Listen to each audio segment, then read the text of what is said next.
Ķīnas iznīcinātāji trenējās virs Ēģiptes otrajās civilizācijas ērbju mācībās, un šī gada izvietojums ir daudz nozīmīgāks. Ķīna pirmo reizi ir nosūtījusi savus modernos Jo-16 iznīcinātājus uz Āfriku, kamēr Ēģipte izmanto franču ražotos Rafale lidmašīnas. Kaira saka, ka tas ir saistīts ar apmācībām un militāro sadarbību. Taču Vašingtonai tas ir vēl viens signāls, ka ilgadējais ASV drošības partners veido ciešākas aizsardzības saites ar Pekinu un sniedz Ķīnai vērtīgu pieredzi ar rietumieroču sistēmām. Lai to apspriestu plašāk, mums tagad pievienojas Huseins Kamels Harīrī, bijušais Ēģiptes ārlietu ministra asistents un bijušais Izraēlas lietu departamenta direktors Ēģiptes ārlietu ministrijā. Husein, lieliski, ka esat ar mums šodien I24 News. Paldies! Prieks ir manā pusē. Paldies, kundze! Man jāsaka, tas ir lielisks nosaukums – civilizācijas ērbi. Tas noteikti piesaista uzmanību, bet ko tas patiesībā nozīmē? Ko šī militārā partnerība patiesībā sniedz Ēģiptei?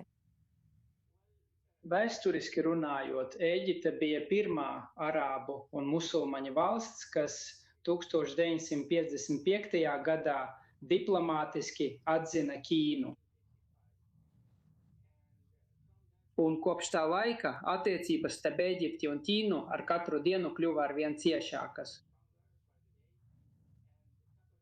Un pirms pāris gadiem mēs parakstījām visaptverošas stratēģiskās partnerības līgumu ar Ķīnu. Runājot par militāro sadarbību, kopīgās mācības starp abiem gaisa spēkiem ir ierasta prakse no Ēģiptes skatu punkta. Mēs rīkojam šādas mācības regulāri arī ar citām valstīm.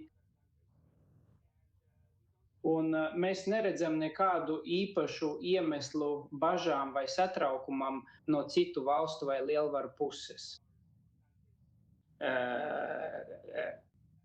kas attiecās uz šīm mācībām. Kā ar rietuma bažām?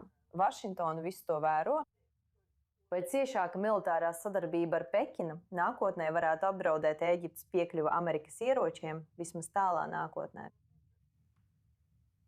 Es nedomāju, ka šie manevri vai mūsu sadarbība ar Ķīnu militārajā jomā negatīvi ietekmēs rietumu militāro tehnoloģiju vai mūsu sadarbību ar rietumiem, vai tas būtu ar Amerikas Savienotajām valstīm vai ar rietumu pasaules valstīm, piemēram Franciju, piemēram Vāciju, jebkādā veidā. Protams, mēs zinām, mēs esam pilnībā informēti par rietumvalstu bažām.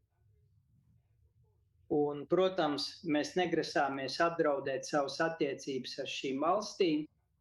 Izraēlai arī ir zināmas bažas. Ēģiptes un Ķīnas militārā sadarbība iepriekš jau ir radījusi bažas, un Izraēlas mēdīji ziņoja par nopietniem brīdinājumiem, ja Ēģipte iegūtu Ķīnas G-10C iznīcinātājus, kas ir aprīkoti ar šīm tālas darbības gaisa raķetēm.